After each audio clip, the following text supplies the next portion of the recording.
CNE news में आप सभी का स्वागत है और अब लेते हैं खबर विशेष की ये खबर। चंडीगढ़ मंथन कार्यक्रम से विष निकलने के बाद ही चंडीगढ़ प्रशासक गुलाबचंद कटारिया ने बड़ा फैसला लिया था कि सप्ताह में 3 बार प्रत्येक सोमवार, बुधवार और शुक्रवार को डीसी, कमिश्नर और एसएसपी सुबह 11 बजे से लेकर दोपहर 12 बजे तक नियमित रूप से जनता की समस्याओं को सुनेंगे और समाधान भी निकालेंगे। आपको यहां बता दें कि पिछले दिनों 6 जुलाई यानी रविवार को कलाग्राम स्थित बैठक में चंडीगढ़ मंथन कार्यक्रम का आयोजन किया गया था, जिसे आप अभी लाइव देख रहे हैं। इस मंथन में अमृत निकलने की बजाय सिर्फ विष ही विष निकले थे।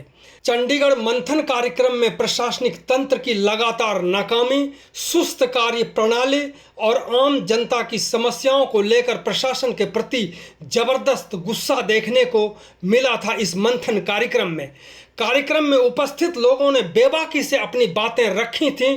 कईयों ने तो यहाँ तक कह दिया कि अब चुप रहने का वक्त नहीं है, बल्कि एकजुट होकर सिर्फ प्रशासन से ही नहीं बल्कि स्थानीय सांसद से भी सख्ती से जवाब तलब करने का समय आ गया है। शहर में सफ़ेद हाथी बन चुका चंडीगढ़ हाउसिंग बोर्ड को भी भंग करने तक की मांग कर दी गई थी। पिछले रविवार को इस कार्यक्रम के बाद ही दूसरे दिन सोमवार को चंडीगढ़ प्रशासन ने आदेश जारी करते हुए कहा था कि प्रत्येक सोमवार, बुधवार और शुक्रवार को डीसी, कमिश्नर और एसएसपी सुबह 11 बजे से लेकर 12 बजे तक नियमित रूप से जनता की समस्याओं को सुनेंगे। मंथन कार्यक्रम में कुछ वक्ताओं ने यहाँ तक कहा था कि मात्र 11 बाई 11 किलोमीटर के इस चंडीगढ़ शहर में आईएएस, आईपीएस, पीसीएस, एचसीएस की फौज खड़ी है, जिसकी शहर को कोई ज़रूरत नहीं है। इसलिए इन लोगों को यहाँ से हटाया जाना चाहिए, क्योंकि इससे भी बड़े बड़े शहरों में, जिलों में इस तरह के 1-2 अधिकारियों से ही पूरा तंत्र चल रहा है। ऐसे में चंडीगढ़ से बोझ हटा दिया जाए। इस कार्यक्रम में वक्ता के रूप में पूटा से डॉक्टर अमरजीत सिंह नौरा, सीबीसी से अभी भसीन, फॉस्वेक से बलजिंदर सिंह बिट्टू, बलविंदर सिंह, कर्मचारी यूनियन से गोपाल दत्त जोशी, क्राउफेड से हितेश पुरी, सीसीआई से नवीन मिगलानी, वीओएचएस से आरएस थापर, सीआरसीएनआर से राहुल गुप्ता, एफसीआरएडी से राम कुमार गर्ग, आईएमए से डॉक्टर रमनीक वेदी, यूटी चंडीगढ़ एसएस फेडरेशन से रंजीत मिश्रा, सीएससीए से एससी अग्रवाल, सीबीएम से संजीव चड्ढा, आर्किटेक्ट शिल्पा दास, आर्किटेक्ट सुरिंदर बहगा, सीपीसीए से विक्रम चोपड़ा और सी फॉर्गो से विनोद वशिष्ठ ने इस मंथन कार्यक्रम में हिस्सा लेकर अपनी बातें पूरे गर्मजोशी से कहते हुए पूरे शहर को ही नहीं प्रशासन को भी हिलने के लिए मजबूर कर दिया।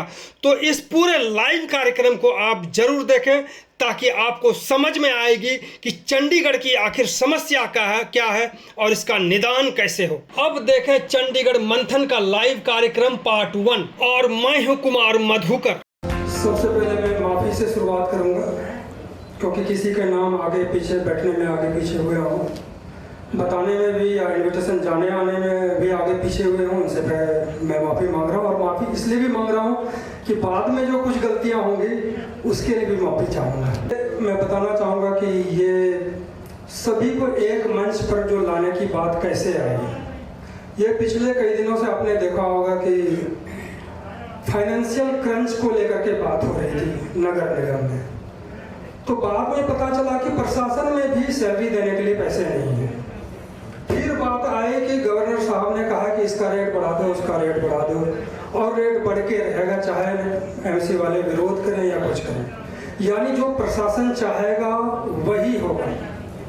जनता को जो चाहिए वो प्रशासन के मन पर होगा। अगर वो प्रशासन देना चाहता है तो वो देंगे, नहीं तो आप लड़ते रहें, मरते रहें, खपते रहें, कोई प्रभाव नहीं पड़ने वाला। इसका मुख्य कारण है कि शहर के बीच से ना तो हमारे प्रशासक हैं, ना ही हमारे प्रशासन में अधिकारी हैं, और जो भी लोग आते हैं वो 3 साल का, कई बड़े बुजुर्ग कह के गए हैं कि पिकनिक मना के चले जाते हैं। तो इसलिए जनता परेशान है। दूसरी बात है कि जो हमारे चुने हुए प्रतिनिधि हैं, चाहे वो सांसद हैं, एमपी या काउंसलर है, आपके पार्षद के पास तो वैसे कुछ नहीं है, और सांसद के पास क्या है, आपने दो टर्म आपने किरण खेर का देखा होगा, ये मनीष तिवारी जी को भी मैं देख रहा हूँ, और उसके पहले भी कई लोग रहे। एक आध आदमी मुझे लगता है जिसकी चर्चा होती है कि इन्होंने शहर के लिए काम किया, तो उस सांसद ने काम किया जो करवाने की क्षमता रखते थे या करवाने की दृढ़ता रखते थे, तभी वो करवा पाए। और अगर नहीं अब करवा पा रहे तो शायद इच्छा शक्ति के कहीं ना कोई कमी है। और हमारी जनता इतनी भोली भाली है कि जब भी मैनिफेस्टो लेकर के जाते हैं लोगों के बीच में, ये कहते हैं बहुत अच्छा काम करवाए गए, लेकिन इनको आप कंटिन्यू 15 साल भाई यहाँ पे कुछ लोग रहे हैं सांसद के तौर पे, फिर भी जनता की जो बातें थी, जो उनकी मांगे हैं या उनकी समस्या है, वो जहाँ की तरह है। इसको लेकर के हमारे बागा साहब ने भी कई बार लड़ाई लड़ी, अभी भसीन ने भी वो लड़ाई लड़ी, चड्ढा साहब भी लड़ाई लड़ रहे हैं, वोरा साहब भी लड़ रहे हैं, हमारे नरेश कुमार भी जो है वो भी लड़ रहे हैं, यूनियन से आए हुए हैं हमारे गोपाल दत्त जोशी, आप इनको भी देखे होंगे कि बिजली को लेकर के किस तरह से लड़ाई चल रही है, रंजीत मिश्रा कर्मचारियों को लेकर के लड़ाई लड़ रहे हैं, कमल गुप्ता जी अपने स्टेट को लेकर के ही लड़ रहे हैं। तो इस तरह से सभी लड़ाई लड़ रहे हैं, लेकिन सुनवाई कहीं पे नहीं है। इसका मुख्य कारण जो मैं समझ पाता हूँ कि हम एक मंच पर कभी नहीं रहे। 12-13 लाख की आबादी है, हो सकता है कि ज्यादा भी हो या 1 लाख कम हो, इसके बाद भी 10,000 आदमी भी एकजुट होकर के अपनी मांग को नहीं रख सकते। हमारी कड़ियां इतनी कमजोर है कि रेजिडेंट वेलफेयर एसोसिएशन हो, चाहे मार्केट वेलफेयर एसोसिएशन हो, इंडस्ट्री हो या कुछ, ये कड़ी इतनी कमजोर है कि एक दूसरे को पकड़ करके नहीं रख सकते और लड़ाई लड़ नहीं रख सकते। तो इसीलिए मुझे लगा कि सभी लोग अगर एकजुट होकर के अपनी बात को रखें, आप 1 लाख अगर एकजुट नहीं हो सकते तो कम से कम 20-25 हजार भी एकजुट होकर के अगर अपनी बात को रखें, तो मुझे लगता है कि प्रशासन को कहीं ना कहीं सुनना पड़ेगा। प्रशासन सुने ना सुने, केंद्र सरकार तक जरूर आवाज जाएगी। तो इसीलिए हमने सोचा कि अगर आप लोग कुछ बात करें, मैंने प्रशासन को नहीं बताया है कि ये प्रोग्राम किस तरह से है, सीआईडी वाले हमारे बीच में हैं, उन्होंने जानकारी ली। प्रशासन को बताने का कोई फायदा नहीं है। जितने भी संस्थाएं हैं वो फोटो खिंचवा के आते हैं, अखबार में डालते हैं और इसके बाद भूल जाते हैं कि हम जो कर रहे हैं वो हमारे बच्चे भुगतेंगे। ये कोई नहीं सोचता, ये बस इतना सोचता है कि हमारी फोटो गवर्नर के साथ, चीफ एडवाइजर कमिश्नर सेक्रेटरी के साथ या होम सेक्रेटरी के साथ फोटो खिंचवा के आते हैं। इसको समझते हैं कि ये हमारी बड़ी उपलब्धि है। हो सकता है कि एक आध काम अगर हम ग्रुप लीडर बन करके जाते हैं तो एक आध मेरा अपना निजी काम हो जाता होगा, जो हमने देखा है कईयों का। कभी लिस्ट मांगेंगे तो वो लिस्ट भी दे दूंगा कि इनका कौन कौन काम हुआ है। तो इसलिए हम चाहते हैं कि आप सब मिल करके, हमारा चंडीगढ़ से कोई लेना देना नहीं है। मैं रेंट पे रहता हूँ, सरकारी मकान था, अब सरकारी मकान मैंने इसीलिए छोड़ दिया है कि शायद मुझे वहाँ नहीं रहना चाहिए था। तो हम तो रेंट पे रहने वाले आदमी हैं, लेकिन चंडीगढ़ का एक कर्ज है हमारे ऊपर। हमारे बच्चों ने भी यहीं पढ़ा, हमारे बच्चे यहीं से पढ़ लिख करके गए, जहाँ उनको जाने पढ़ने लिखने के बाद जाते हैं वहाँ गए, और मैं अभी भी यहाँ पर हूँ। तो चंडीगढ़ शहर का एक कर्ज मान के मैं चलता हूँ। इस कर्ज को तभी हम लोग उतार सकते हैं जब यहाँ की जनता कंप्लीट जागरूक हो, एकजुट हो, कम से कम अपनी बात रखने के लिए, जनता की बात रखने के लिए। क्योंकि जनता के बीच से ही आप आर्किटेक्ट हैं, इंडस्ट्रियलिस्ट हैं, आईएएस हैं, आईपीएस हैं, जो भी हैं, वो आप जब समाज से पढ़ लिख करके निकलते हैं उसके बाद ही ये सब बनते हैं। तो इसलिए हमारे ध्यान में ये बात आई। हमने बग्गा साहब से भी बात करी, चड्ढा साहब से भी बात करी, बिट्टू जी से बात करी, मंगलानी साहब से, अभी जी से, गोरा जी से, सभी से बात करी। तो ये लगा कि वाकई जो है ये सभी को एकजुट अगर हम करके अपनी बात रखें, आज नहीं, ये ऐसा नहीं है कि आज जो आपका कार्यक्रम है, आज के कार्यक्रम से कोई आंधी तूफान की तरफ कुछ पलट जाना है, कुछ नहीं पलटना है। ये बार बार करते रहने की चीज है, आपको बताना पड़ेगा। लोहार का एक चोट सोनार का 100 चोट हम जैसे सुनते हैं, तो हम लोग सोनार की तरह हैं। 100 चोट में भी हम लोगों ने प्रशासन को आज तक हिला नहीं पाया। इसलिए लोहार बनिए। जब हम 1,25,000, 50,000, 10,000 की आबाद संख्या लेकर के जब हम लड़ेंगे तो मुझे लगता है कि हमारी बातें सुनी जाएंगी। तो इसीलिए ये प्रोग्राम हमने सभी की सलाह पे, ये अलग बात है कि मेरा चेहरा दिख रहा है, लेकिन इसके पीछे जितने भी आप लोग बैठे हैं वो सारे चेहरे हैं जो पीछे से हमें ताकत दे रहे हैं, नहीं तो मेरे बस की थी नहीं ये बात। तो इसी पर हम चर्चा करेंगे, अगर आप लोग इजाज़त दें तो चर्चा की शुरुआत की जाए। और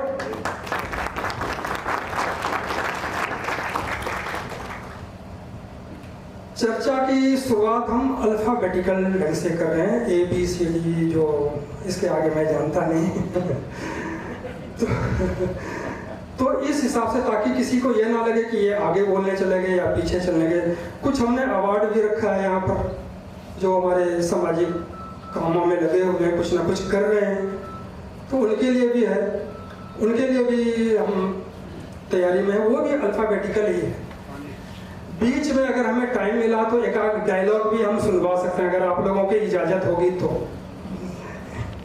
आप आगे में बैठे, आना तो कुछ कह दें।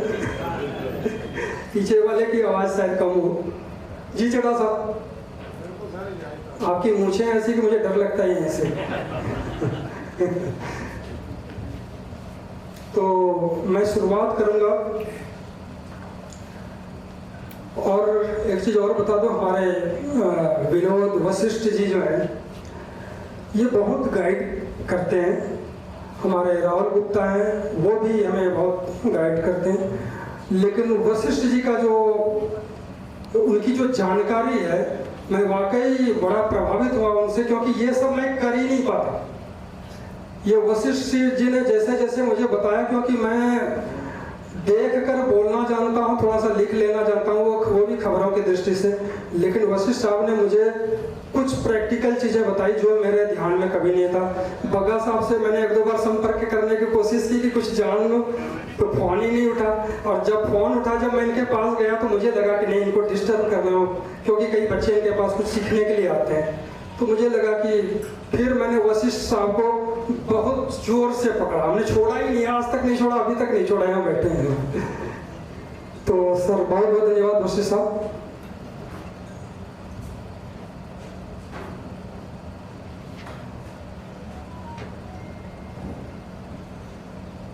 सर सबसे पहला नाम है जो ए से शुरुआत है, अमरजीत सिंह नौरा, प्रेसिडेंट हैं पंजाब यूनिवर्सिटी टीचर यूनियन के। थैंक यू मधुबन जी। चंडीगढ़ मंथन से जुड़े हुए सभी साथियों का पंजाब यूनिवर्सिटी टीचर एसोसिएशन की तरफ से मैं नमस्कार, सबका धन्यवाद। जैसे मधुबन जी कह रहे थे, मधुकर जी कह रहे थे कि बहुत सारी समस्या हैं, उस समस्या से हम अपने अपने तरीके से जूझ रहे हैं। हम भी पंजाब यूनिवर्सिटी में कुछ अपनी लोकल समस्याएं होती हैं, उससे जूझते रहते हैं। आप भी अपनी अपनी जगह पे बहुत सारी एसोसिएशन को रिप्रेजेंट करते हैं, तो समस्या को ही डील करते हैं, सॉल्यूशन फाइंड आउट करने की कोशिश करते हैं। सबसे बड़ा सवाल अब ये है कि समस्या को डील कैसे करें। समस्या तो हम सब जानते हैं, डील करना ही मुश्किल हो गया है। जैसे कि बोला गया, पंजाब यूनिवर्सिटी में भी हमारी कोई समस्या थी। मैं कई सालों से कोटा से जुड़ा हुआ हूँ, तो पंजाब यूनिवर्सिटी का जैसे नाम है, चंडीगढ़ का भी ऐसे ही एक दुनिया में नाम है। अगर मैं थोड़ा सा कंपैरिजन करूं, आज हम समस्या की बात कर रहे हैं चंडीगढ़ की, तो चंडीगढ़ तो एक मॉडल सिटी है जो आज़ादी के बाद बना। ये अपनी खूबसूरती के लिए, अपने सिस्टम के लिए जाना जाता था और अभी भी है। समस्या जरूर है, बट मॉडल सिटी इंडिया के लिए नहीं है, अगर कोई फॉरेन से भी आता है तो उसके लिए भी ये मॉडल सिटी ही है। अब समस्या इस स्टेज पे हम बात कर रहे हैं, उस समस्या एडमिनिस्ट्रेशन की तरफ से हम सोचते हैं कि सोल्यूशन नहीं होता, बट मुझे कहीं ना कहीं लगता है कि समस्या की जड़ तो हम ही हैं। जब तक हम एकजुट नहीं होते तो समस्या तो बढ़ेगी ही। इसके लिए जो ये उपराला किया गया है, जहां हम सबको एकजुट बैठ के बातचीत करने का ये मौका मिल रहा है, मैं तो क्योंकि मैंने कहा कि कोटा के यूनिवर्सिटी के इश्यूज में ही उलझे रहते हैं, तो मैं बहुत सारे लोगों से शायद फर्स्ट टाइम रूबरू हो रहा हूँ। विशेष चीज से जरूर बात होती रहती है। तो यूनिवर्सिटी से कुछ हमने इशू सॉल्व किए हैं, तो हमें भी लगा कि अगर कोई सिटी से इशू है, एक तो मिलना जुलना हो जाएगा, कनेक्टिविटी होगी। तो हम बचपन से सब सुनते हैं कि एक लकड़ी हो अलग अलग तो टूट जाती है, अगर लकड़ियां चार इकट्ठी हो तो लकड़ी में भी जान होती है। हमें तो सिर्फ उस जान को द्वारा हासिल करना है जो कहीं ना कहीं लकड़ियां ये बिखर चुकी हैं समाज की। थैंक यू वेरी मच, आपने मुझे ये अपॉर्चुनिटी दी, बहुत अच्छा लगा। Thank you once again. तो अब मैं हमारे बीच में चंडीगढ़ बिजनेस काउंसिल के उपाध्यक्ष बैठे हैं वाइस प्रेसिडेंट अवीब हसन जी। धन्यवाद मधुकर जी। पहले तो मधुकर जी आपका बहुत बहुत धन्यवाद और आपकी टीम का धन्यवाद जिन्होंने ये एक चंडीगढ़ मंथन का ये प्लेटफॉर्म बनाया। ये बहुत ही सराहनीय एक कदम उठाया गया है शहर के बेनिफिट के लिए, जो कि मधुकर जी ने चलाया। हमारी इसमें लंबे समय से चर्चा चलती रहती थी राहुल जी से साथ। ये जो मधुकर जी ने किया, मैं पुणे इनका बहुत बहुत धन्यवाद करता हूँ। और अपने सभी व्यापारी वर्ग और जितनी हमारे आर्टिस्ट हैं सबका भी यहाँ पे बहुत बहुत वेलकम। बाकी जैसे अभी मधुकर जी ने बात शुरू की कि मैं गुमनाम हो जाता हूँ, हमें भी सोच के मतलब कुछ बोलना पड़ता है कि ये चंडीगढ़ एडमिनिस्ट्रेशन है कि कुछ ना कुछ अटैक हो जाता है, जिसके कारण हमारे कुछ भाई हैं, अब भाई थोड़े पीछे होना शुरू हो गए हैं। 14 साल मुझे इस लड़ाई को लड़ते हो गए हैं, लेकिन अब इस स्थिति पहुंच चुकी है कि हम भी थोड़ा सा घबराते हैं कि हर बंदा व्यापारी है। कुछ हमारे जो साथी हैं वो भी पीछे हो जाते हैं। हम एक फेयर लेवल पे ही हम उनको लेके प्रॉब्लम को लेके आगे जा सकते हैं। चंडीगढ़ में मेन जो प्रॉब्लम है वो प्रॉब्लम है पॉलिसी मैटर। पॉलिसी हम यहाँ से तो हम बहुत कुछ मैनेज कर लेते हैं, ऑफिसर साहिबान भी हमें हेल्प करते हैं, लेकिन जो पॉलिसी की बात आती है तो बात आती है ये MHA में गया हुआ है। ये हमारा मतलब सौभाग्य है कि हम यूटी के हैं या दुर्भाग्य है, ये आज तक किसी को समझ नहीं आया कि यूटी का क्या फायदा है। हर बात जो भी अगर गई तो वापस नहीं आई। इतने लंबे समय से हम इंडस्ट्री की मतलब लड़ाई लड़ रहे हैं। नवीन जी मेरे फादर के साथ लड़ रहे हैं, और मतलब मुझे तो 14 साल हो गए, इनको तो 30 साल से लड़के अब नेक्स्ट जनरेशन आ गई। अब हम भी इस पे मतलब पीछे हो गए हैं थोड़े से कि अब आगे हम काम करें या क्या करें। हमें एकजुट तो होना पड़ेगा, लेकिन किस लेवल पे और किस तरीके से होना है, इससे हमें इसमें मंथन करना पड़ेगा कि ये इस समय की आवाज है। बहुत मुश्किलातें बढ़ती जा रही हैं, काम इस समय बिजनेस नहीं चल रहे, बहुत है इसमें हर तरफ ही है। अगर आप अपनी RWS की बात करें, RWS बहुत तंग है, कहीं भी सोसाइटीज को अप्रूवल नहीं मिल रही। चंडीगढ़ में किसी भी लेवल पे कोई प्रॉब्लम सॉल्व नहीं हो रही, बल्कि प्रॉब्लम बढ़ती जा रही है। व्यापारी एक सिर्फ एक चड्डा जी की परसों में एक इंटरव्यू सुन रहा था, वो परसों उन्होंने बोला कि व्यापारी सिर्फ माध्यम बन के रह गया टैक्स देने का। हम टैक्स देते हैं, एम्प्लॉयमेंट जनरेट करते हैं, लेकिन हम बाद में हम चोर हैं। हमें कोई भी सपोर्ट नहीं करता, चाहे GST डिपार्टमेंट है, चाहे अगर हम अपनी लीज टू फ्री होल्ड की पॉलिसी हमारी जो अप्रूवल हुई थी वो भी हमारी रुक गई। और ऐसा कुछ नहीं था कि उसमें कोई पॉसिबल नहीं था, लेकिन सिर्फ कोई सोर्स नहीं था कि उसको कोई हैंडल कर सके और उसे नीचे ला सके, तो इस कारण वो वही रुक गई। तिवाड़ी जी भी उसको नहीं ला सके। मैं चलो I am not talking about any political person, कोई भी नहीं ला सका, चाहे वो बीजेपी थी, चाहे वो कांग्रेस थी, चाहे वो पहले के कुछ भी थे, कोई भी उसे नहीं ला सका। और इतनी बार मैनिफेस्टोस में हम ये बात बोल चुके हैं कि MSME एक्ट, बिजनेस कम्युनिटीज को हम फैसिलिटीज देंगे, हर चीज हमारी डे बाय डे खत्म होती जा रही है। और अब व्यापारी यहाँ से प्लान करना शुरू हो चुका है। हर व्यापारी यहाँ से चंडीगढ़, मोहाली को छोड़ के अब हरियाणा में या और जो नेबरिंग स्टेट्स में जाना शुरू हो चुका हुआ है। उसका हल कोई नहीं है। यहाँ पर जो बिजनेस को चलाना इतना अनअफोर्डेबल हो गया है कि बिजनेस नहीं चल पा रहे आज के डेट में।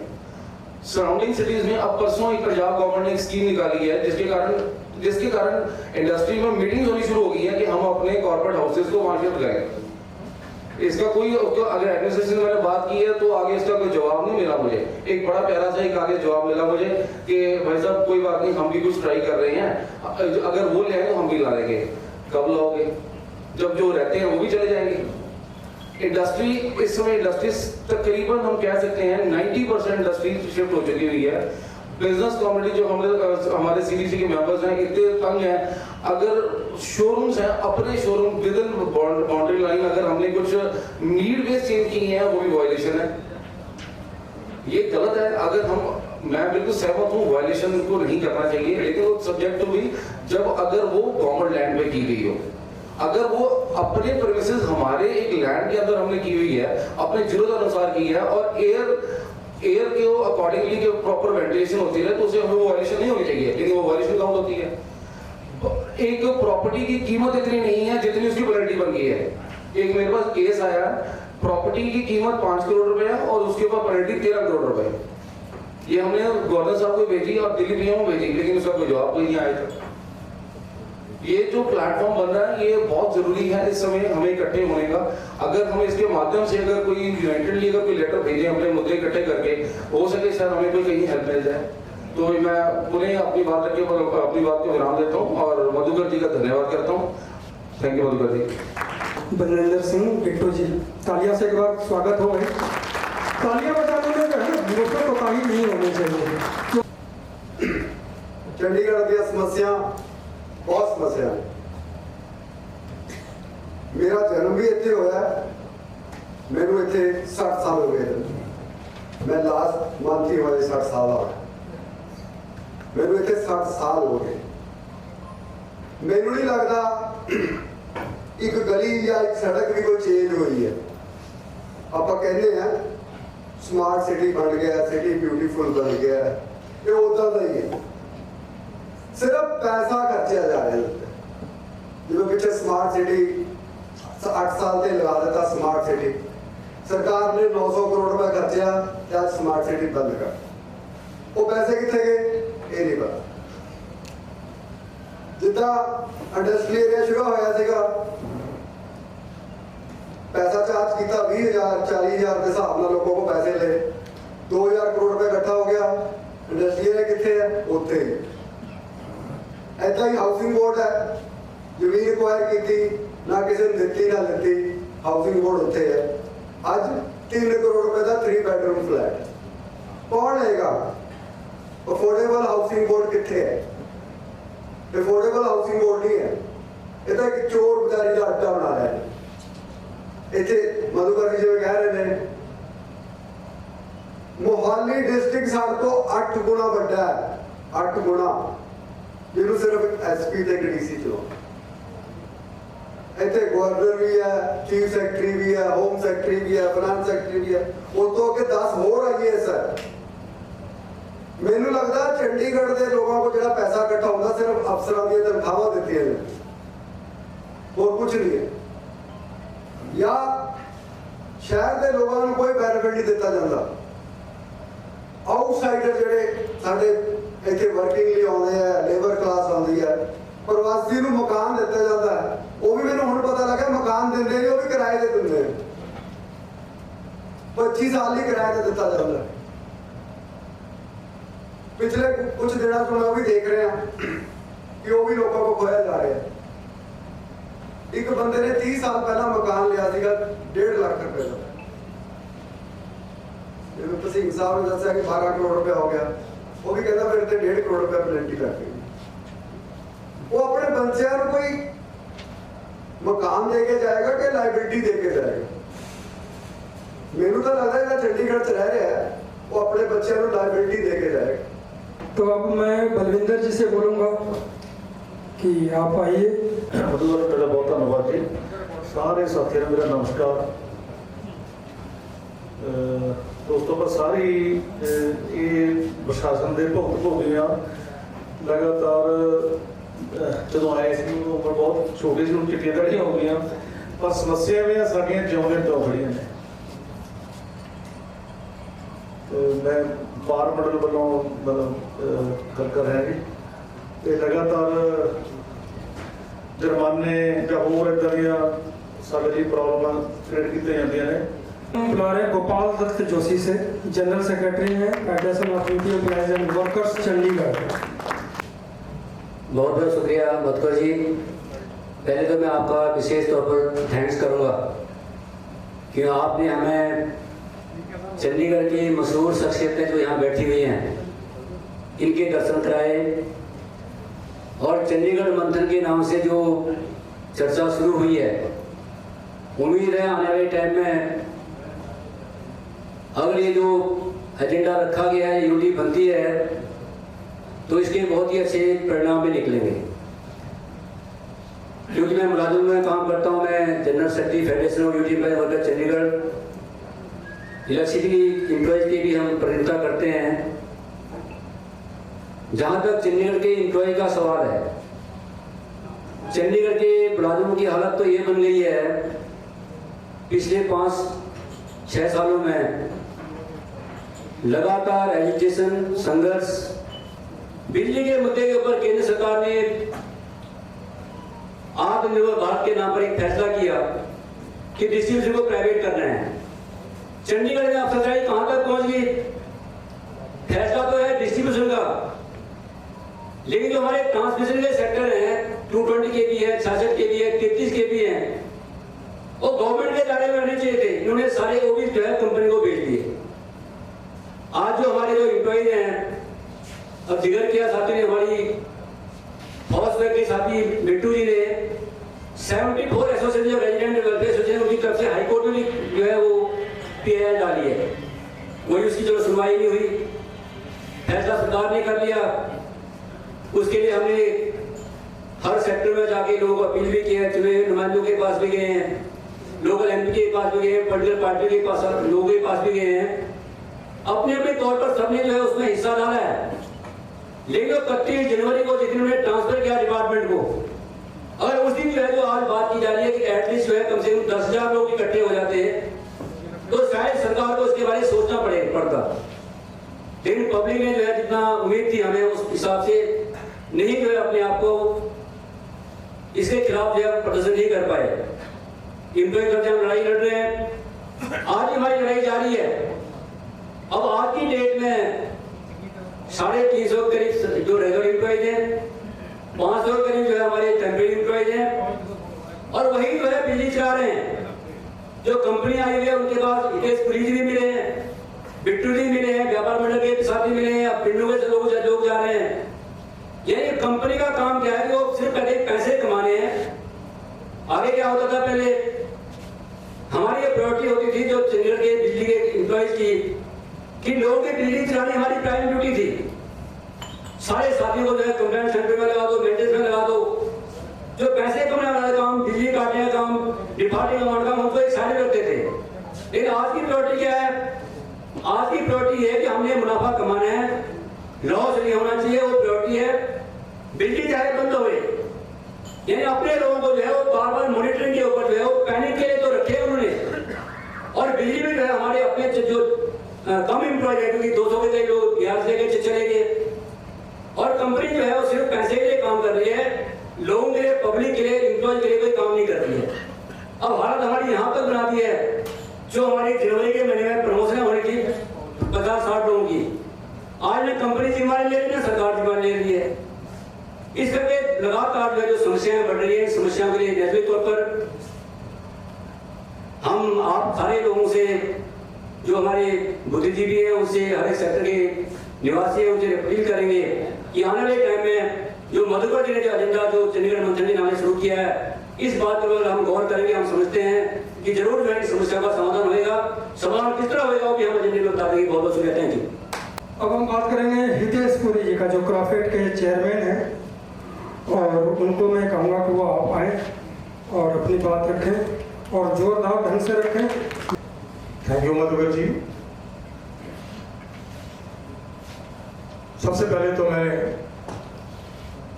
आप आपको और ये चंडीगढ़ मंथन को जो टीम है कि बधाई देता हूँ कि उन्होंने बड़ा अच्छा काम किया है कि इस तरीके का प्रोग्राम किया है। और इनके नाम लिखने से ये साफ जाहिर होता है कि इन्होंने चंडीगढ़ पंजाबी में लिखा, यानी पंजाब को रिप्रेजेंट कर रहे हैं। मंथन हरियाणा को हिंदी में लिखा है और नीचे इंग्लिश में कलाग्राम लिखा है, यानी कि चंडीगढ़, पंजाब, हरियाणा तीनों स्टेटों को इकट्ठा करती है। ठीक है दोस्तों, वैसे तो अब मैं यहाँ पर प्रॉब्लम डिस्कस करने नहीं आया, मैं उनका सोल्यूशन बताने के लिए मैं एक थोड़ा सा अपना प्रयास करूँ, क्योंकि प्रॉब्लम तो सबको पता है। बिजनेस वालों को प्रॉब्लम है, जनता को, रेजिडेंट्स वालों को प्रॉब्लम है, कॉर्पोरेशन की प्रॉब्लम है, एजुकेशन की प्रॉब्लम है, हेल्थ की प्रॉब्लम है। कौन सी ऐसी प्रॉब्लम है जो यहाँ पर नहीं? प्रॉब्लम तो है। इसकी जो मेन जड़ है प्रॉब्लम की वो है कि इसका स्टेटस है यूनियन टेरिटरी। इसका कोई वालिवास नहीं है चंडीगढ़ का। यह डायरेक्टली दिल्ली से कनेक्टेड है। और दिल्ली के लिए क्या है? एक एमपी है यहाँ से। क्या वैल्यू है एमपी की? मैं कहना नहीं चाहता। आज से कुछ साल पहले हम एमपी के पास गए तो मैंने कहा एमपी साहब हमारा ये काम है, तो एमपी साहब बोल रहे अरे क्या करूं यार, चंडीगढ़ एडमिनिस्ट्रेशन वाले भी सुनते ही नहीं है। अरे आपकी नहीं सुनेंगे तो मेरी सुनेंगे। 1994 में मैं एमसी बनी। मेयर होता है, काउंसलर है, क्या वैल्यू है उनकी?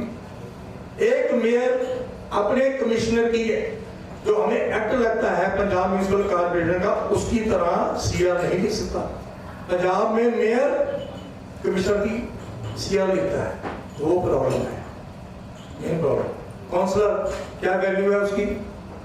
सिवाय ये कि भाई नालियां साफ करा देगा या सड़क टूटी या पुलिस कैच लगवा देगा या ट्रेनिंग करा देगा, बस दैट्स ऑल। उससे क्या हो जाएगा? स्थिति लगी हुई है, मैं काउंसलर हूँ, मैं मेयर हूँ। और एमपी साहब भी तो जाते हैं तो पार्लियामेंट में कोई क्वेश्चन भी करेंगे तो क्या होगा उसका? क्योंकि अगर रूलिंग पार्टी दूसरी हो जाए तो वैसे ही हमारा काम होना ही नहीं है। अगर सेम भी हो तभी आज तक हमें कोई ऐसी पॉजिटिविटी नजर नहीं आई चंडीगढ़ में, क्योंकि चंडीगढ़ का एक एमपी है। अब इसका समाधान क्या है? समाधान चंडीगढ़ का एक ही है कि यहाँ पर विधानसभा होनी चाहिए। तो गोवा में 15 लाख की आबादी है, वहां विधानसभा हो सकती है। यूटी में जैसे JNK यूटी है, दिल्ली यूटी है, वहां विधानसभा है, तो यहाँ पर क्यों नहीं हो सकती विधानसभा? यहाँ पर कोई आंसरेबल नहीं है। आईएएस की बात करते हो, यहाँ पर कितनी पोस्टें सैंक्शन है? 12 पोस्टें आईएएस की सैंक्शन है और 13 आईएएस यहाँ पर है। 12 पोस्टों के लिए 13 आईएएस, एक CSS है और 13 सेक्रेटरी की पोस्ट है। पंजाब में कितनी होगी? और इससे आप खुद अंदाजा लगा लीजिए। अब कई लोग वो उसकी बात कर रहे थे हाउसिंग बोर्ड की। मैं हाउसिंग बोर्ड का डायरेक्टर रहा। हाउसिंग बोर्ड 1976 में बना था, इसलिए कि अफोर्डेबल आवासीय योजना के अकॉर्डिंग आपको एक हाउसेस देने थे जो शेल्टरलेस पीपल थे, दिए उन्होंने।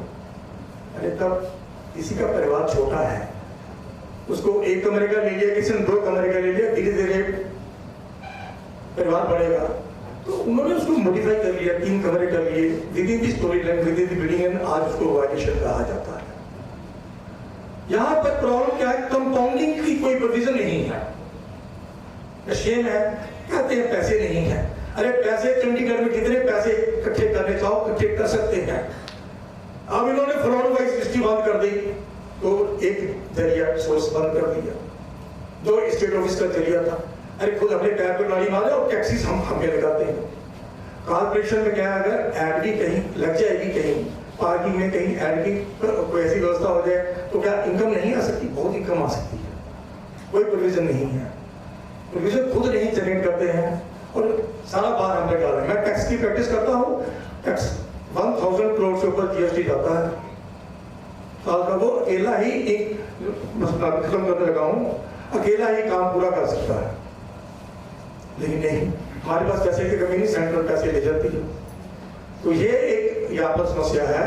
हाउसिंग बोर्ड की लास्ट जो समस्या का समाधान यही है कि हाउसिंग बोर्ड को भंग कर देना चाहिए। हमें हाउसिंग बोर्ड की जरूरत नहीं है। पिछले 10 साल से कोई स्कीम नहीं आई है हाउसिंग बोर्ड की। आइए कोई बता दीजिए मेरे को। हाउसिंग बोर्ड ने एक स्कीम चलाई थी यहाँ पर IT पार्क में, 1000 करोड़ रुपया स्पेंड किया। मैं बीच में था मीटिंग में, 1000 करोड़ रुपया लगा दिया और वहां पर गरीब टर्बरों ने कह दिया कि यहाँ पर मकान 3 मंजिल से ऊपर नहीं बन सकेंगे। तो मैंने कहा 3 मंजिल बना दो, वो हमारे को फायदा नहीं होगा, हम एतबार जाएंगे। अरे भाई एतबार जाओगे क्या? अब इसको भी आपने क्या कमर्शियल ऑर्गेनाइजेशन बनाना है? हमें 6 फ्लोर चाहिए, वो हमारी इनकम होगी। 6 फ्लोर नहीं बन सकते वो भाई, क्योंकि वो लेक के कई फर्क के अंदर आते हैं। 1000 करोड़ रुपया बेकार कर दिया, टेंडर भी दे दिए। वो केस भी हम भुगत रहे हैं लोगों के जिन्होंने हमें टेंडर के पैसे दिए। इलेक्ट्रिकल के टेंडर दे दिया, उसने माल मंगा लिया और आज इनके ऊपर केस डाले पड़े करोड़ रुपए का, 2 करोड़ का, कि हमने सामान मंगाया, उसका क्या करेंगे? ये कोई नहीं सोच रहा। आज हाउसिंग बोर्ड से खड़ा है, 350 करोड़ रुपया इनका खर्चा था, अब इन्होंने 100 करोड़ रुपया किया है। साल का खर्चा है ये हम पे डाल रहे हैं। है कोई काम? सिर्फ सवाए की वहां पर जाकर एक JES जाता है कि कोई वायलेशन, कोई एनोनिमस कंप्लेंट हो जाती है, जाकर पैसे इकट्ठे करने का कोई वो नहीं है। तो इसलिए हाउसिंग बोर्ड की हमें जरूरत नहीं है। इसको स्टेट ऑफिस और इंजीनियरिंग डिपार्टमेंट जो बेकार बैठा है स्टेट ऑफिस का, उसके साथ में मर्ज कर देना चाहिए। अपनी बिल्डिंग को उन्होंने किराए पे दे दी और एक बिल्डिंग और हमारे पैसे से खड़ी कर दी। अब हम तो कहते हैं उसको भी किराए पे दे दो, जो उससे किराया आएगा उससे भी काफी लोगों की तनख्वाह चली जाएगी। आज इनको तनख्वाह देने के लिए पैसे नहीं है और एडमिनिस्ट्रेशन से ये तनख्वाह देने के पैसे मांग रहे हैं। और जो लोग हाउसिंग बोर्ड के मकानों में रहते हैं वो तंग हो चुके हैं, कोई मॉडल नहीं।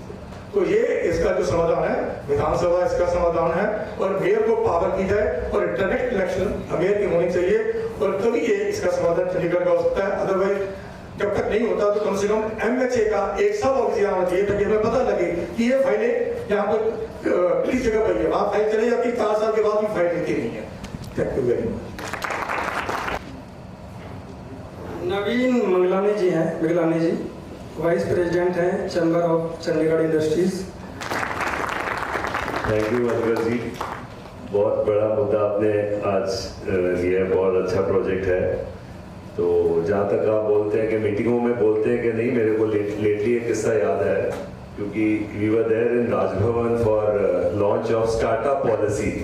तो मैंने गवर्नर साहब से बोला जी एक स्टार्टअप पॉलिसी आई है, एक अभी तक सिर्फ 1 एंड ओनली इंडस्ट्रियल पॉलिसी आई थी 2015 में, उसमें काफी एग्जॉस्टिव था, हमारे को भी आइडियाज इनपुट्स लिए, अफसरों ने भी बहुत टाइम लगाया, सारा कुछ कवर्ड था जो हमारे इंडस्ट्री के मुद्दे थे, उसका एक भी इम्प्लीमेंटेशन नहीं हुआ।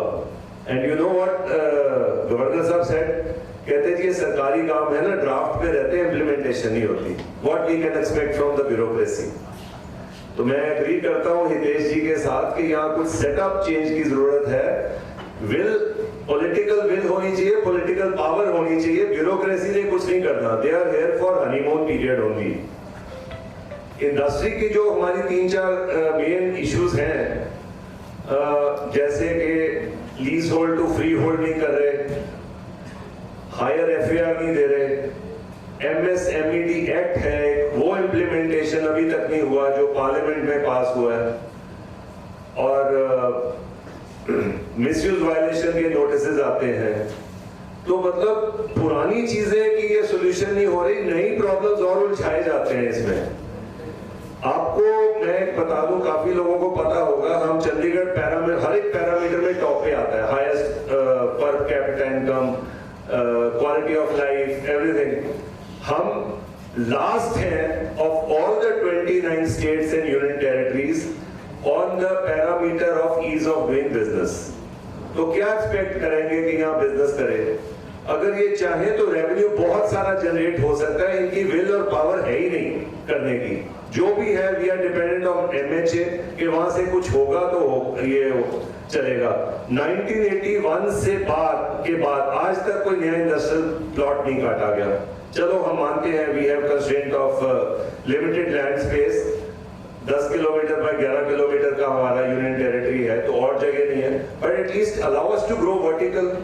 हमको मोहाली से, पंचकुला से सीखना चाहिए, 4-4 मंजिल इंडस्ट्रियल प्लॉट्स में ग्रोथ करी है।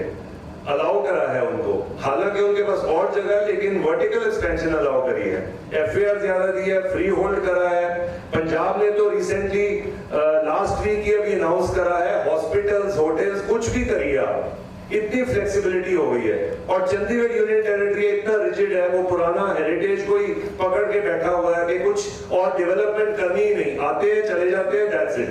बट अपनी इनको तनख्वाहों से मतलब है, एमसी की जरूरत नहीं थी, सॉरी टू से, इधर सिर्फ सिवाय उनके पास पावर है नहीं, सिवाय खर्चे के यूनियन टेरिटरी पे और एमसी का कुछ फायदा नहीं हो रहा, सारा कुछ एडमिनिस्ट्रेशन के हाथ में है। तो इनको कुछ ना कुछ पॉलिटिकल पावर इधर आनी चाहिए, कोई सेटअप ऐसा हो तो ही समाधान होगा, नहीं तो हम ऐसे ही जूझते रहेंगे, आपस में लड़ते रहेंगे और हमारा लॉस मोहाली और पंचकुला का गेन हो रहा है, उधर बिजनेस जा रहा है, सारा रेवेन्यू उधर जा रहा है। हालांकि इधर रेवेन्यू की कमी नहीं है, लेकिन जो और आना चाहिए आ सकता है, हमारे पास नहीं आ रहा। तो मैं इसके साथ ही आई बी ब्रीफ। तो बहुत अच्छा मंच है, आपने सबको इकट्ठा करा Madhukar ji, and hopefully we will go ahead, कुछ ना कुछ सक्सेस जरूर मिलेगी। Thank you so much. अब है हमारे R S. Thapar ji, co convenor है voice of housing societies VOHS। Thapar जी।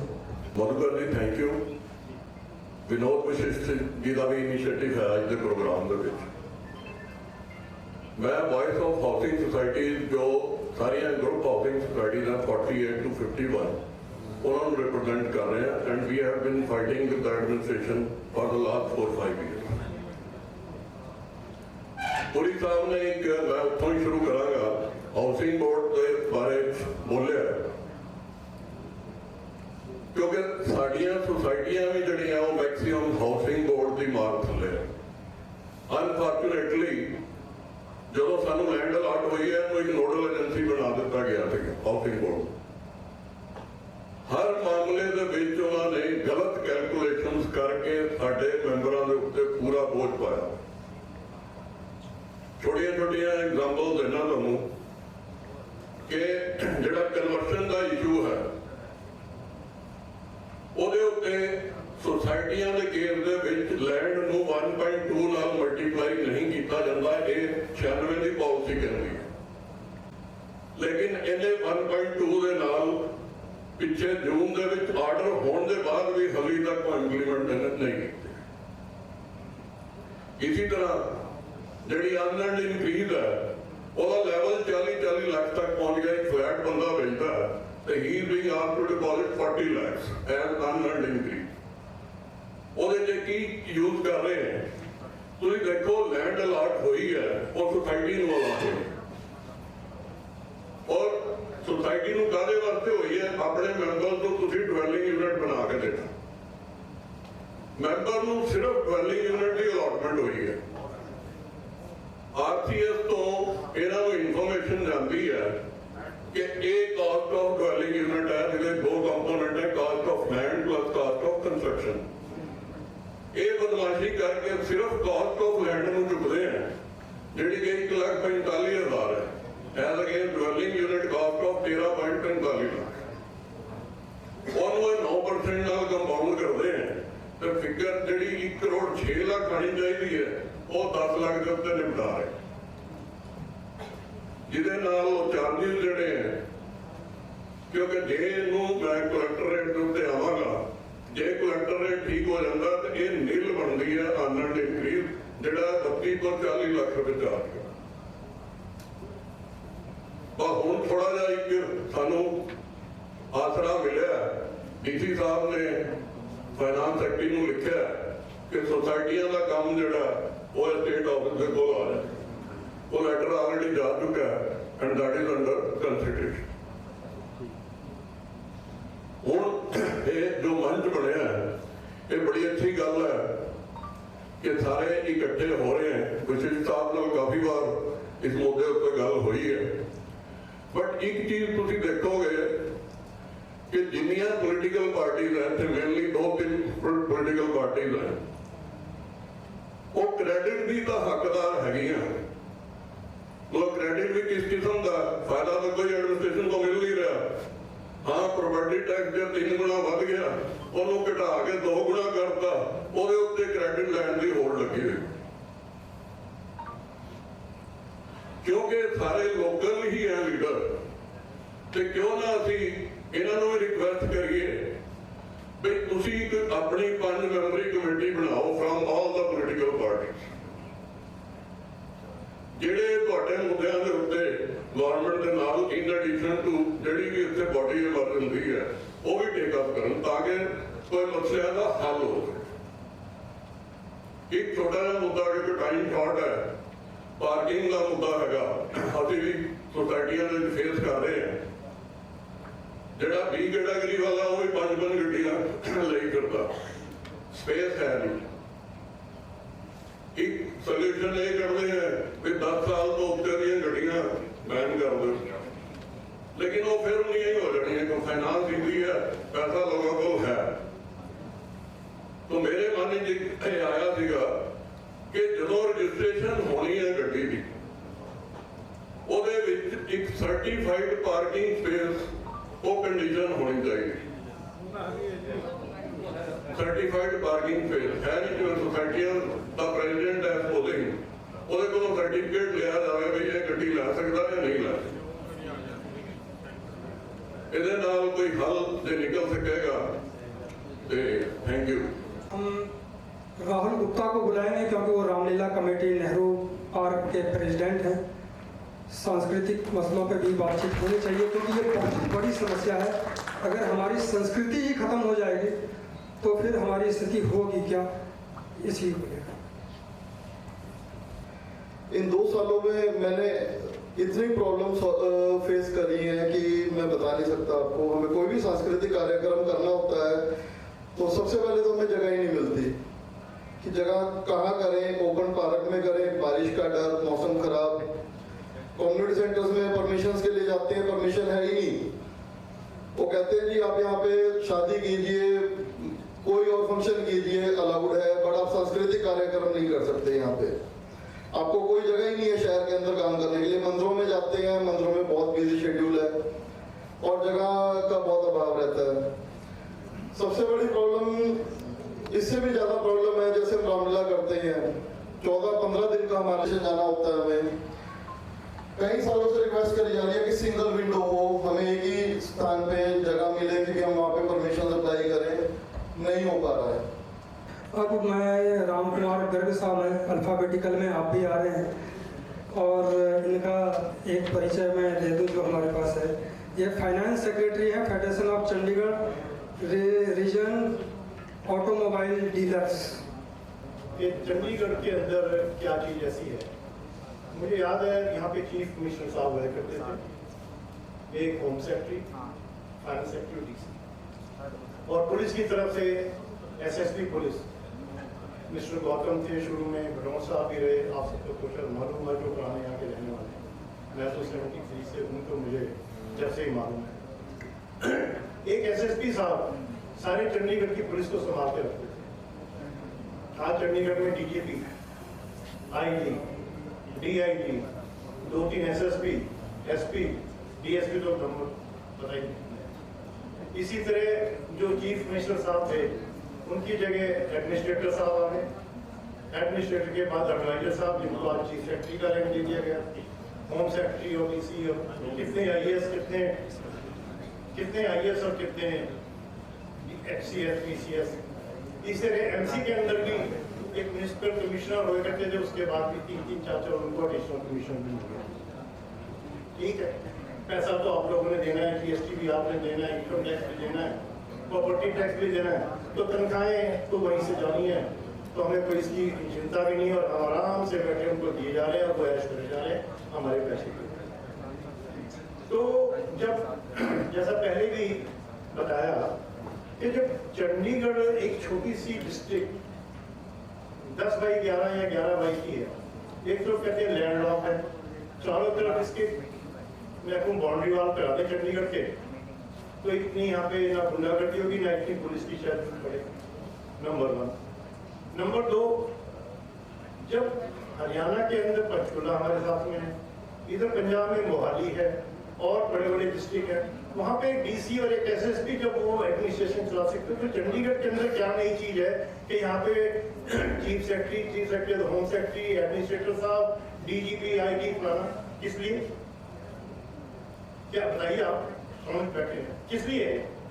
सिर्फ उसके लिए कि भी वो आए, ऐश करें और जाए।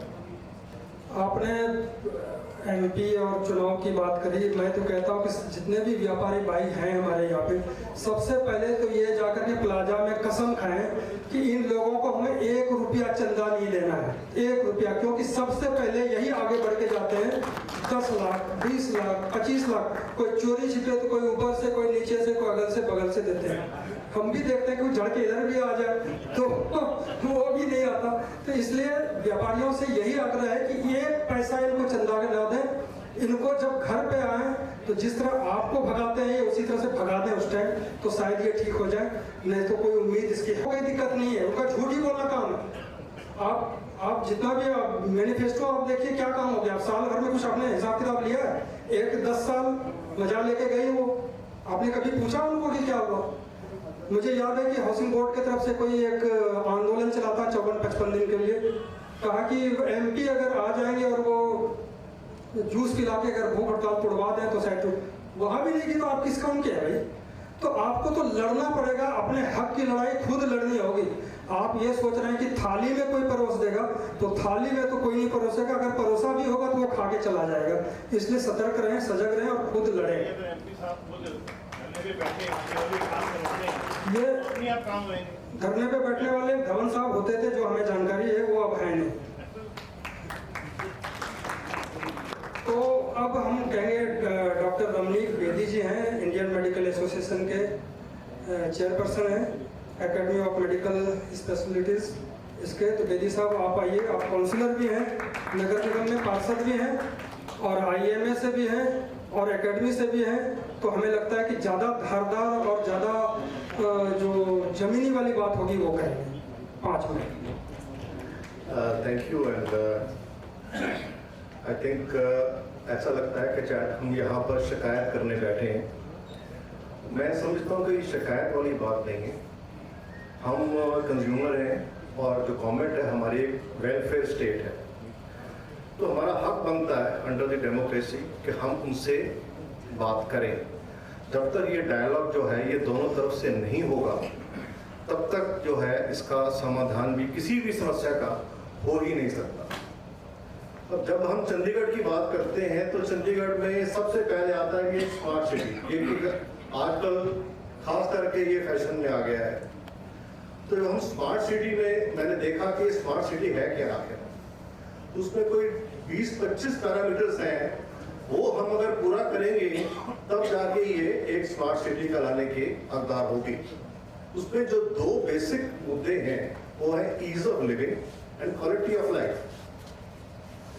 और हम सारे बैठ के यहाँ पर हमें मालूम है कि जैसे जैसे टाइम गुजर रहा है कि क्वालिटी ऑफ लाइफ और ईज ऑफ लिविंग ये बढ़ रही है, ये कम हो रही है। अब यहाँ पर जब मैं सुन रहा था तो एक बात तो बिल्कुल सामने मुखर होके आई है कि जो डिसीजन मेकिंग है, जो स्ट्रक्चर है यूनिट टेरिटरी का, वो सबसे बड़ा स्टम्बलिंग ब्लॉक है डेवलपमेंट ऑफ द सिटी का। ये सिटीज या कोई इंसान, कुछ भी जो अगर जीव जंतु है यहाँ पर जो संसार में, जब तक वो इवॉल्व नहीं करेगा तब तक वो तरक्की नहीं करेगा। चंडीगढ़ कर्बूजर ने बना दिया, उसने बनाया था शायद 1.5 या 2 लाख पॉपुलेशन के लिए, आज हम 12 लाख तो हो गए हैं। वहां किसी ने नहीं देखा, मगर उसकी फैसिलिटीज उस प्रोपोर्शन में बढ़ानी है और कैसे बढ़ानी है इसके बारे में कोई बात नहीं करता। अब मैं Ranjit Mishra, UT Chandigarh SS federation के प्रधान हैं। इसलिए ग्राउंड लेवल की सच्चाई मेरे से ज्यादा शायद मुझे लगता है कि कोई नहीं जानेगा, क्योंकि समस्या हर रोज मेरे सामने, हर रोज मैं लड़ता आता हूं। सच्चाई यह है कि एक सफाई कर्मचारी का एक रेट फिक्स है, 1.5 लाख से स्टार्ट होता है। सफाई कर्मचारी 1.5 लाख, उसी हिसाब से जैसे डेजिग्नेशन ऊपर बढ़ता है वैसे बढ़ता जाता है, 3 लाख तक चला जाता है। और ये बड़ी सच्चाई कहीं न कहीं हम लोगों के बीच से निकल के आता है, और उसमें कर्मचारियों का भी बहुत बड़ा दोष है कि हमारे तक वो बात तब पहुंचती है जब उनको पैसे भी ले लिए जाते हैं, तो नौकरी नहीं मिलती है, तो 2-4 महीने बाद निकाल दिया जाता है। इसलिए हम लोग मुंका रहते, मदद भी नहीं कर पाते, और इसमें कहीं न कहीं हमारे अपने लोग ही जुड़े होते हैं, हमारे अपने कुछ अफसर, कुछ लीडर भी जुड़े होते हैं। बड़ी समस्या ये आती है। और दूसरी एक चीज मुझे जो देखने को मिला कि कहीं न कहीं कर्मचारियों के साथ ये शोषण इसलिए हो रहा है कि एडमिनिस्ट्रेशन जैसे बहुत सज्जन व्यक्तियों ने अफसरों की बात की है, यहाँ पूरा अमला जामा अफसरों का, लेकिन कर्मचारियों का दुख दर्द समझने वाला कोई नहीं। वो शायद टेबल कुर्सियों तक भटक के लेबर तो तक जाता है। लेबर कोर्ट में 50% केस ऐसे चल रहे हैं जो कर्मचारी तो 4-6 महीने 2-2 साल से केस लड़ रहे हैं और बैठ जाते हैं घर। फाइनेंस सेक्रेटरी साहब के लेटर के बावजूद, होम सेक्रेटरी साहब के लेटर के बावजूद भी कर्मचारी निकाले जा रहे हैं। ये बहुत बड़ी विडंबना है। आज इस मंच का मैं धन्यवाद इसलिए कर रहा हूं कि शायद मैंने सुना था कि सभी ट्रेड यूनियन इकट्ठे होकर लड़ाई लड़ती है, लेकिन आज ये मंच से मुझे लगता है कि चंडीगढ़ के सभी बैकबोन सभी अगर इकट्ठे हो जाए तो शायद ये छोटी बड़ी समस्याओं का हल निकल सकता है। समस्याएं बहुत बड़ी है। मैं सिर्फ इतना विनती करना चाहूँ, माध्यम ये बन पाए कि प्रशासन तक हमारी आवाज पहुंच पाए, तो विनती ये है कि कर्मचारी, जिन कर्मचारियों की मैं बात कर रहा हूँ, वो चंडीगढ़ की बैकबोन है। किसी भी डिपार्टमेंट में आप जाएंगे, काउंटर से लेके अफसर तक, मुझे लगता है कि हायर अथॉरिटी से नीचे जितने हैं सब कॉन्ट्रैक्ट मुलाजिम हैं, जितने बैठे हुए हैं। कोई भी डिपार्टमेंट आप देख लीजिए, चाहे एमसी चाहे एडमिन, 18 से 20 हजार कर्मचारी हैं, सब कॉन्ट्रैक्ट मुलाजिम है, लेकिन उनका कोई वाली वारिस नहीं है। अगर उनके ऊपर कोई विपदा पड़ जाए, उनको कोई निकाल दे, उनको छुट्टियां तक नहीं मिल रही। यहाँ तक कि कई डिपार्टमेंट ऐसे हैं कि जिनके पीएफ और ईएसआई भी ठेकेदार खा के भाग जाते हैं, और 72 लाख हमने निकलवा के दिया कोर्ट के राही। तो ये कहीं न कहीं उन अफसरों की भी लापरवाही है जो बिल पास करते हैं, जबकि टर्म एंड कंडीशन में सब कुछ क्लियर कट है, लेकिन वो नजरअंदाज करते हैं, जिसके कारण कर्मचारी शोषण के शिकार हो रहे हैं, परेशान हो रहे हैं। और अभी आपने देखा होगा कि कुछ कर्मचारी अभी 6 महीने के भीतर 3-4 कर्मचारी आत्महत्या करने में, सुसाइड करने पे मजबूर हो गए, सिर्फ सैलरी करके। मैं आपके माध्यम से, मैं खुद रेगुलर मुलाजिम हूं, मैं आपको बताना चाहूंगा कि कभी आपने ये सुना कि कॉन्ट्रैक्ट मुलाजिमों के अलावा भी बजट कोई कम हुआ है? किसी सरकारी बंदे का भी कभी कोई बजट की वजह से सैलरी रोकी गई हो 2-4 महीना? एक दिन अगर प्रॉब्लम हो जाए, एक दिन अगर पेमेंट लेट हो जाए तो वो खलबली मच जाती है ऊपर से नीचे तक। लेकिन कॉन्ट्रैक्ट मुलाजिम आत्महत्या कर रहे हैं, 4-4 महीने की सैलरी नहीं मिल रही है। और हमारे आज अफसर दिल्ली में जाके मेडल लेते हैं कि नंबर 1 सिटी का, वो सिटी को साफ सुथरा करने वाला, सिटी ब्यूटीफुल बनाने वालों के साथ शोषण हो रहा है, आत्महत्या कर रहे हैं। ये बहुत बड़ा सोच का विषय है, और इसमें कहीं न कहीं हमारे पॉलिटिकल पार्टियों का भी बहुत बड़ा हाथ है।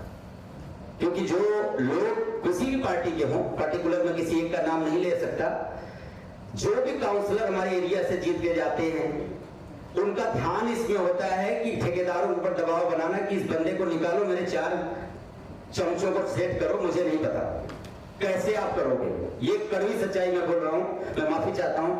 शायद इसी कड़वी सच्चाई बोलने की वजह से साथ-साथ केस भी लड़ रहा हूं मैं, लेकिन अपने हिस्से की लड़ाई लड़ता रहूंगा।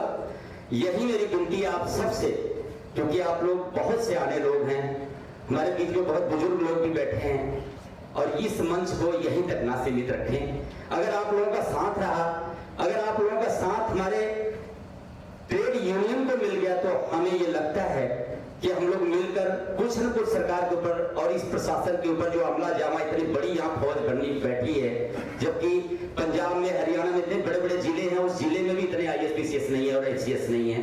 जब यहाँ इतने ISPCS रह के हमारे कर्मचारी आत्महत्या कर रहे हैं, जो चंडीगढ़ के बैकबोन है, तो मुझे नहीं लगता कि, बस मेरी एक ही आग्रह, विनम्र निवेदन, अपने वाणी को विराम देने से पहले आप सभी से आग्रह विनम्र करता हूं हाथ जोड़कर, कि आप सब लोग इस मंच को उस मुकाम तक ले जाएं कि प्रशासन तक हमारी आवाज पहुंच सके, आप सबकी आवाज पहुंच सके, ताकि 10% भी अगर अफसर अपनी ईमानदारी से काम करें तो हमें लगता है कि हमारे काम कुछ आसान हो जाएंगे। बहुत बहुत धन्यवाद। अगर मेरी वाणी से कोई त्रुटि हुई हो तो आप सबसे मैं, क्योंकि पहली बार इतना बड़ा मंच मिला, हमें बोलने का आप लोगों ने मौका दिया, इसके लिए मैं मधुकर जी के पूरे टीम का मैं धन्यवाद करता हूं। और मैं इसी कामना के साथ वाणी को विराम देता हूं कि इस मुहिम को यही तक रोकना नहीं है। इस मंच को लेटर के माध्यम से या एक कमेटी बनाकर इस मंच को इतना बड़ा बनाएं कि सभी चंडीगढ़ के जितने वर्ग हैं सभी की समस्या इस मंच से पूरी हो, यही मेरी कामना है। बहुत बहुत धन्यवाद आप सबका। अब हम संजीव चड्ढा जी को बुलाएंगे। चड्ढा साहब चंडीगढ़ व्यापार मंडल के प्रधान हैं, नवनिर्वाचित प्रधान हैं, कुछ नई चीजें लेकर के आए हैं और व्यापार मंडल में जोश भी भर रहे हैं। और सबसे बड़ी बात है कि पहले हम व्यापार मंडल को कई बार देखते थे कि बुक्का लेके जाते थे हर एक अफसर के पास। बधाई, धन्यवाद। लेकिन चड्ढा साहब ने सब बंद करवा दिया फिलहाल। धन्यवाद आपका।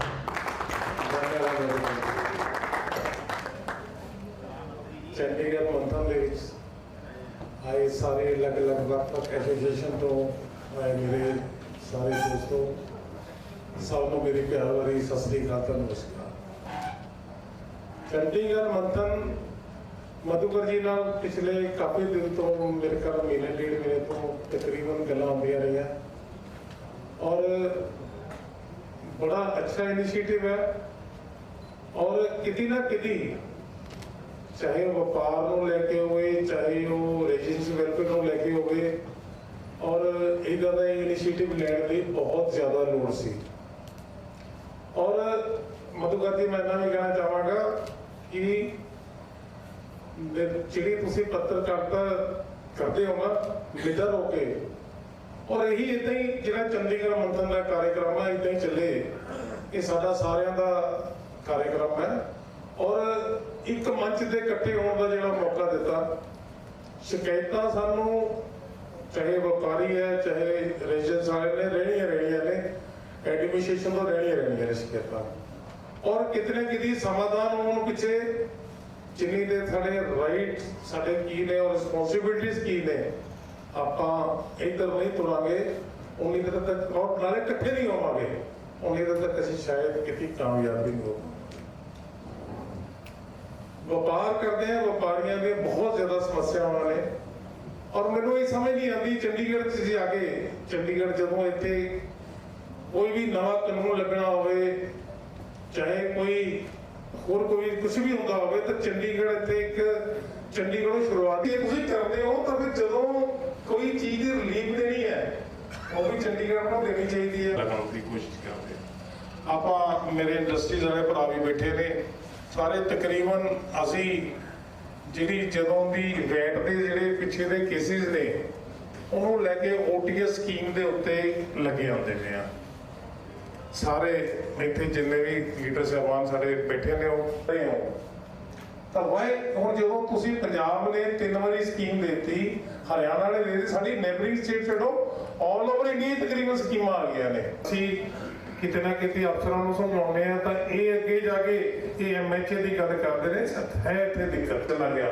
मैं तो पहला भी तो मेरे दोस्तों ने बोलिया जेड़ा MHA दिल्ली के चला गया वो मुड़ के चंडीगढ़ वापस नहीं आया।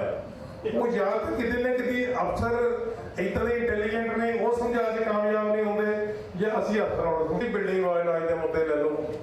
हम पिछे नवा कानून बना लगे, असं मिले भी सी अपना मंत्री साहब को, तो उन्होंने सानू बड़ा आश्वासन भी दिता। अभी उन्होंने बड़ा एक गल कही कि जे 3 दिन परिवार हो गए ने तो किते ना किते तुसी जेहड़ी नीड बेस चेंज ने एक बार पहला भी की ने, नीड बेस चेंज करके कानून लगाओ, कानून बिल्कुल बनना चाहिए और जी भी चीज़ होनी चाहिए। उस तो बाद तुसी जो कोई उन्होंने इंप्लीमेंट नहीं करता तो पेनल्टी लगा लिया, तो बड़ी चंगी गल है।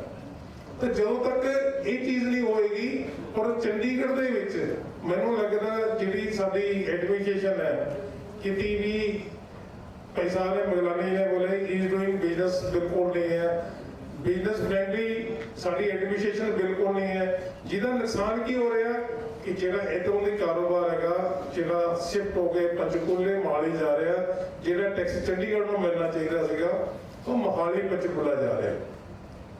इदां दी बड़ी चीज़ां ने। मैं तो एक छोटा जिहा एग्जाम्पल देना, ਮੰਡੀ ਦੀ ਗੱਲ ਅਗਰ ਮੈਂ ਕਰਾਂ, ਮੰਡੀ ਦੇ ਵਿੱਚ ਇੱਥੇ ਸਾਡੇ ਸੇਬ ਦੀ ਜਿਹੜੀ ਸੀਗੀ, ਸੇਬ ਚੰਡੀਗੜ੍ਹ ਆਉਂਦਾ ਹੁੰਦਾ ਸੀ। ਸਿਰਫ ਟੈਕਸ ਲਗਾਉਣ ਦੇ ਵਿੱਚ ਇਹਨਾਂ ਨੇ ਉੱਥੋਂ ਦੇ ਸ਼ਿਫਟ ਕਰਤਾ ਮੋਹਾਲੀ, ਆਪਣਾ ਸੌਰੀ ਪੰਚਕੂਲਾ ਸ਼ਿਫਟ ਕੀਤਾ। ਉਸ ਤੋਂ ਬਾਅਦ ਉਹ ਚੀਜ਼ ਅੱਜ ਦੀ ਡੇਟ 'ਤੇ ਕਰੋੜਾਂ ਰੁਪਏ ਦਾ ਜਿਹੜਾ ਟੈਕਸ ਚੰਡੀਗੜ੍ਹ ਨੂੰ ਮਿਲਦਾ ਸੀ, ਜਿਹਦੇ ਨਾਲ ਇਹਦੀ ਡਿਵੈਲਪਮੈਂਟ ਹੁੰਦੀ ਸੀ, ਉਹ ਚੀਜ਼ ਸਾਰੀ ਖਤਮ ਹੋ ਗਈ। ਔਰ ਇੱਦਾਂ ਹੀ ਉਹਦੇ ਨਾਲ ਮੈਂ ਕੱਲ ਗੱਲ ਕਰ ਰਿਹਾ ਸੀ, ਮੰਡੀ ਦੇ ਵਿੱਚ ਹੀ ਇੱਕ ਚਾਵਲਾਂ ਦਾ ਕੰਮ ਆਉਂਦਾ ਹੈ, ਰਾਈਸ ਆਉਂਦੇ ਨੇ। ਜੇ ਤਾਂ ਤੁਸੀਂ ਮੰਡੀ ਸਿਰਫ 5-7 ਲਾਇਸੈਂਸ ਨੇ, ਨਾ ਤਾਂ ਤੁਸੀਂ ਲਾਇਸੈਂਸ ਨਵੇਂ ਦਿਓ, ਔਰ ਪੂਰੇ ਆਲ ਓਵਰ ਇੰਡੀਆ ਚਾਵਲਾਂ ਦੇ ਤਾਂ ਕੋਈ ਟੈਕਸ ਨਹੀਂ ਹੈ। ਸਿਰਫ ਚੰਡੀਗੜ੍ਹ ਜੇ ਤੁਸੀਂ ਦੇਣਾ ਹੈ ਤਾਂ ਟੈਕਸ ਹੈ। ਤਾਂ ਮੈਨੂੰ ਮਧੂਕਰ ਜੀ ਨੇ ਇਸ਼ਾਰਾ ਆ ਰਿਹਾ ਕਿ ਜਲਦੀ ਬੋਲਣਾ ਹੈ, ਪਰ ਮੈਂ ਬੋਲਣਾ ਤਾਂ ਬਹੁਤ ਕੁਝ ਚਾਹੁੰਦਾ ਸੀ। ਪਰ ਮੈਂ ਦੋਸਤੋ ਸਾਰੇ ਇੱਥੇ ਬੈਠੇ ਕੀ ਗੱਲ ਕਹੂੰਗਾ ਕਿ ਇਕੱਠੇ ਹੋਣ ਦੀ ਵੀ ਲੋੜ ਹੈ। ਸਾਨੂੰ ਆਪਣੇ ਅਧਿਕਾਰਾਂ ਦਾ ਪਤਾ ਵੀ ਹੋਣਾ ਚਾਹੀਦਾ ਹੈ। ਅਸੀਂ ਛੋਟੇ ਮੋਟੇ ਜਿਹੜੇ ਕੰਮ ਵਪਾਰ ਮੰਡਲ ਇੰਨਾ ਸક્ષਮ ਹੈ ਕਿ ਅਸੀਂ ਆਪਣੇ ਇੱਥੇ ਦੇ ਲੋਕਲ ਕੰਮ ਕਰਵਾਉਣ 'ਚ ਹਮੇਸ਼ਾ ਹੀ ਕਾਮਯਾਬ ਰਹੇ ਹਾਂ। ਸਾਨੂੰ ਇੱਥੇ ਦਿੱਕਤ ਨਹੀਂ ਆਈ ਕਦੀ। ਪਰ ਜਿੱਥੇ ਜਿਹੜੀ ਫਾਈਲ MH ਗਈ ਹੈ ਉਹ ਅਜੇ ਤੱਕ ਵਾਪਸ ਨਹੀਂ ਆਈ।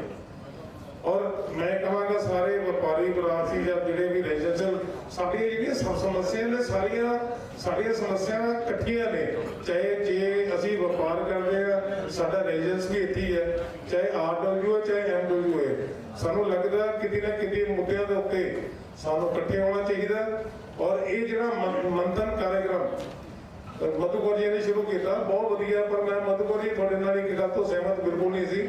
ਜਦੋਂ ਸ਼ੁਰੂਆਤ ਤੁਸੀਂ ਮੈਨੂੰ ਕਹਿ ਰਹੇ ਸੀ ਪਤਾ ਨਹੀਂ ਇਸ ਪ੍ਰੋਗਰਾਮ ਦਾ ਕਿੰਨਾ ਫਰਕ ਪਏਗਾ, ਕਿ ਕੋਈ ਗੱਲ ਸੁਣੀ ਜਾਏਗੀ ਨਹੀਂ ਸੁਣੀ ਜਾਏਗੀ। ਸਰ ਜਦੋਂ ਅਸੀਂ ਦ੍ਰਿੜਤਾ ਨਾਲ ਅਸੀਂ ਤੁਹਾਨੂੰ ਪੱਤਰਕਾਰਤਾ ਕਰਦੇ ਵੀ ਦੇਖਿਆ, ਮੈਂ ਬਿਲਕੁਲ ਗਲਤ ਰੀਤ ਜਾਂ ਬਿਲਕੁਲ ਉਹ ਨਹੀਂ ਕਰਦਾ। ਔਰ 100% ਮੇਰਾ ਮੰਨਣਾ ਹੈ ਮੰਚ ਇੱਕ ਏਦਾਂ ਦਾ ਮੰਚ ਬਣਿਆ, ਪੋਜ਼ਿਟਿਵਿਟੀ ਨਾਲ ਸਾਨੂੰ ਚੱਲਣ ਦੀ ਲੋੜ ਹੈ। ਸ਼ਿਕਾਇਤਾਂ ਨਾ ਕਰਕੇ ਸਮਾਧਾਨ ਕੱਢਣ ਦੀ ਲੋੜ ਹੈ। ਜੇ ਅਸੀਂ ਸਿਰਫ ਸ਼ਿਕਾਇਤਾਂ ਕਰਦੇ ਰਵਾਂਗੇ ਸਰ, ਸਾਡਾ ਕੰਮ ਨਾ ਕਦੀ ਪਹਿਲਾਂ ਹੋਇਆ ਨਾ ਅੱਗੇ ਹੋਣਾ। ਅਸੀਂ ਇਹਦਾ ਸਮਾਧਾਨ ਵੀ ਕੱਢਾਂਗੇ ਔਰ ਇਕਜੁੱਟ ਹੋ ਕੇ ਜਿੱਥੇ ਸਾਨੂੰ ਪ੍ਰਦਰਸ਼ਨ ਕਰਨਾ ਪੈਂਦਾ, ਧਰਨਾ ਦੇਣਾ ਪੈਂਦਾ, ਤਾਂ ਇਹ ਵੀ ਤਿਆਰ ਹੋ ਕਿ ਉੱਥੇ ਵੀ ਜਿਹੜੇ ਮੈਂ ਪਿੱਛੇ ਦੇਖਿਆ ਬਿੱਟੂ ਜੀ ਜ਼ੋਰ ਲਗਾਉਂਦੇ ਨੇ। ਜਦੋਂ ਬੰਦੇ ਨਹੀਂ ਇਕੱਠੇ ਹੁੰਦੇ, ਸਾਡੀ ਜਨਤਾ ਨੂੰ ਵੀ ਸਮਝਣਾ ਚਾਹੀਦਾ ਇੱਥੇ ਸਾਨੂੰ ਇਕੱਠੇ ਹੋਣ ਦੀ ਵੀ ਲੋੜ ਹੈ। ਜਦੋਂ ਸਾਰੇ ਐਸੋਸੀਏਸ਼ਨ ਇਕੱਠੇ ਹੋਣਗੇ ਤਾਂ ਮੈਨੂੰ ਲੱਗਦਾ ਅਸੀਂ ਇਹਦੇ ਬੜਾ ਕਾਮਯਾਬ ਹੋਵਾਂਗੇ। धन्यवाद जी।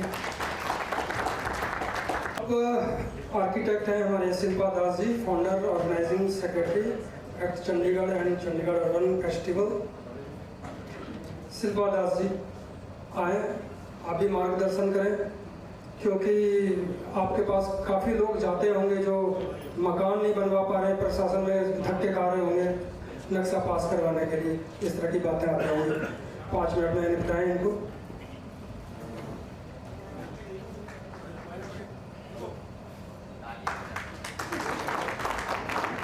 तालियां बजाइए इनको, कम से कम 7 मिनट चाहिए तो ठीक है। बगा साहब ने इशारा कर दिया है वसी साहब ने भी इशारा किया और लोग भी इशारा कर रहे हैं, तो 7 मिनट तो है, लेकिन 7 minute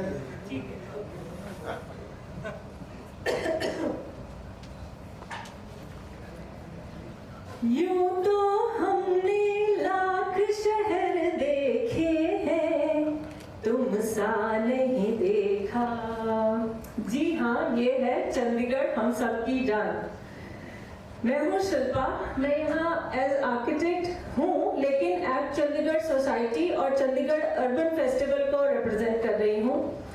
Thank you for this forum and this opportunity to present my views in the middle of सभी जो हमारे शहर के गणमान्य लोग आज यहाँ प्रेजेंट हैं, और मेरे को इस अपॉर्चुनिटी के लिए बहुत बहुत खुशी है। Thank you. मैंने 5 मिनट से 7 इसलिए बोला क्योंकि मेरे जो 5 मुद्दे मैंने प्रेजेंट करने हैं, ये अभी तक मैंने जो भी डिस्कशन देखी है उसके अंदर आए नहीं हैं, और इनमें थोड़ा सा समझाना है, और मैं फिर भी बहुत संक्षेप में समझाऊंगी। कुछ तरह के शायद सॉल्यूशंस भी इसके अंदर से निकल सकते हैं। सीधे मैं फर्स्ट पॉइंट पे जा रही हूँ। चंडीगढ़ में बहुत सारे अभी इनकम्प्लीट कॉन्सेप्ट्स मौजूद हैं। चंडीगढ़ एक आम शहर नहीं है, ये एक खास मिशन के साथ बनाया गया शहर है। इसको जब बनाया था तो हमारी नई आज़ादी और डेमोक्रेसी को इसके अंदर कैसे दिखाया जाए, ये इसका एक ब्रीफ का हिस्सा था। और इसकी वजह से इसमें हमारे पास वर्ल्ड हेरिटेज साइट और अच्छी चीजें हैं, तो हमारे अधूरे कॉन्सेप्ट्स हैं, एक जनमार्ग, एक लेजर वैली। ये मेगा स्पेसेस हैं, ये दुनिया भर में बहुत कम लोगों के पास ऐसी चीजें हैं, लेकिन ये अभी तक अधूरी पड़ी हैं और ये हमारी लाइफ और उसके साथ जुड़ नहीं पा रही है। जो जनमार्ग है वो एक पीपल्स एवेन्यू है, सेरेमोनियल स्ट्रीट की तरह। इसका जो इंफ्रास्ट्रक्चर होना चाहिए ये अभी तक बना नहीं है। ये लोगों को इकट्ठा करने के लिए एक लाइफलाइन जैसी जगह है। जैसे हमारे शहर जब बना था तो इसको एक ह्यूमन बॉडी की सिंबोलिज्म के साथ बनाया गया था। तो हार्ट से हेड को सामंजस्य में काम करने के लिए जो एक एक्सेस होती है वो हमारी जनमार्ग है। इसको राजपथ सोचें या पेरिस की चार्ल्स एलिसी सोचें, जो एग्जाम्पल्स इसके बारे में आए हैं, लेकिन इसको पूरा होना चाहिए। दूसरी जगह जो हमारी इनकम्प्लीट है और शहर के लिए जरूरी है वो है लेजर वैली। 600 एकड़ की ये ग्रीन स्पाइन है, हमारा एक लंग, जो साउथ से नॉर्थ का जो कनेक्शन है हमारे डिजाइनर ले कॉर्बुसियर ने एक बड़े सेक्रेट तरीके से रखा था कि यहाँ पर जब भी हम जाएं तो इसीलिए हेड ऑफ द सिटी भी यहीं पे रखा, और माउंटेन्स और होराइजन और ये सारे वैल्यूज की वजह से। तो साउथ टू नॉर्थ का एक फास्ट कनेक्शन जो लेजर वैली के थ्रू मिलना चाहिए था। At the moment Leisure Valley divided है, ये यूटी का एरिया है, ये कॉर्पोरेशन का एरिया है, ये फॉरेस्ट का एरिया है। यहाँ से सड़क जा रही है, पैदल, चल के, दौड़ के, किसी भी तरीके से ये एक सोशली कल्चरली चार्ज स्पाइन जो होनी चाहिए। तो आप सोचिए कि हम लोगों को के लिए लाइफ, मतलब आप वहाँ जाएं और पूरा दिन एक्टिविटीज चल रही हैं, वो तरह की चीजें कब कंप्लीट होने वाली हैं। हमारा मास्टर प्लान भी है, हमारे पास स्मार्ट सिटी भी आगे प्रोजेक्ट चला गया, बट ये बड़े मेगा स्पेसेस इनकम्प्लीट है जो हमारी जानकारी में होनी चाहिए। मेरा सेकेंड पॉइंट है कि जब हम लोग हेरिटेज को बचाने की बात करते हैं या उससे नाराजगी जाहिर करते हैं अपने पॉइंट्स के अंदर, हेरिटेज को क्या हम समझ पा रहे हैं और क्या हम उसको अपना पा रहे हैं, नहीं तो कोई भी बात उसकी अधूरी है। मैं जल्दी बोलूंगी क्योंकि मेरे पॉइंट्स ज्यादा है। तो हेरिटेज के अंदर हमारा एक सबसे बड़ा जो वर्ल्ड हेरिटेज है वो हमारी लोकतंत्र में सिटीजन की जो जगह है उसको दिखाने के लिए, इतने खूबसूरत शानदार एक्सपीरियंस को एक सिटीजन को क्रिएट करने के लिए कि टॉप ऑफ द पिरामिड आप हैं लोकतंत्र में, इसके हिसाब से वो बनाया गया है कि आप जनमार्ग से जाएं और वहां से आप एक पेडेस्ट्रियन प्लाजा में एंटर करें और वहां पर हमारी लोकतंत्र की बिल्डिंग्स हैं। आप सेक्रेटेरिएट में काम करें, हाईकोर्ट में काम करें, वहां पर इंतजार करें।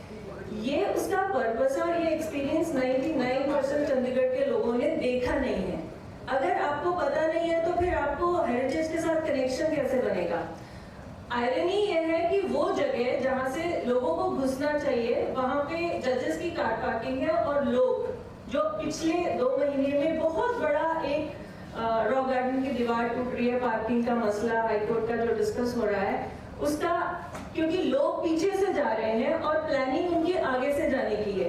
पीछे जहाँ पर पेड़ों के अंदर से जा रहे हैं वहां पे प्लान नहीं है और लोग बस वहीं से घुस के निकल के आ जाते हैं, आगे उन्होंने कभी फ्रंट देखा भी नहीं है। जहाँ 50,000 लोगों की जगह है प्लाजा में, वहां पे लोग पहुंचते ही नहीं है। तो जब आप अगेंस्ट द फ्लो जाएंगे तो प्रॉब्लम तो होगी। तो ये मुद्दा कौन उठाएगा और कब उठाएगा? जो पेडेस्ट्रियन प्लाजा है, जो सिटीजन की जगह दिखाता है, वो अभी जजेस की कार पार्किंग है। सोचने की ये बात है। थर्ड पॉइंट मेरा बहुत अच्छा इंटरेस्टिंग पॉइंट ये है कि हमारे पास एक चंडीगढ़ मास्टर प्लान है 2031।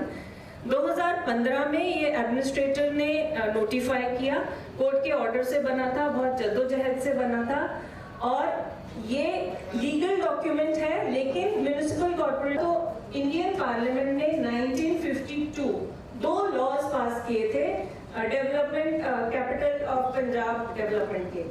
अब 66 पार्टीशन के बाद से उन लॉज की जो वैलिडिटी थी वो धीरे धीरे कम होती गई, हरियाणा पंजाब अपनी चेंजेस करते गए। तो जब ये हमारा मास्टर प्लान आया उसके अंदर लास्ट चैप्टर में MHA, MU, MOHUA, ये जो 2 मिनिस्ट्रीज चंडीगढ़ को देखती हैं, उन्होंने चैप्टर में लिखा हुआ है कि इस लॉ को बनाइए, उससे इसका इम्प्लीमेंटेशन और मॉनिटरिंग का सिस्टम बनेगा। वो नहीं बना है, 10 साल हो गए हैं। तो आपने देखा चंडीगढ़ मंथन पार्ट 1, पार्ट 2 के लिए इंतजार करें। CNE न्यूज के साथ बने रहने के लिए आप सभी का बहुत बहुत धन्यवाद।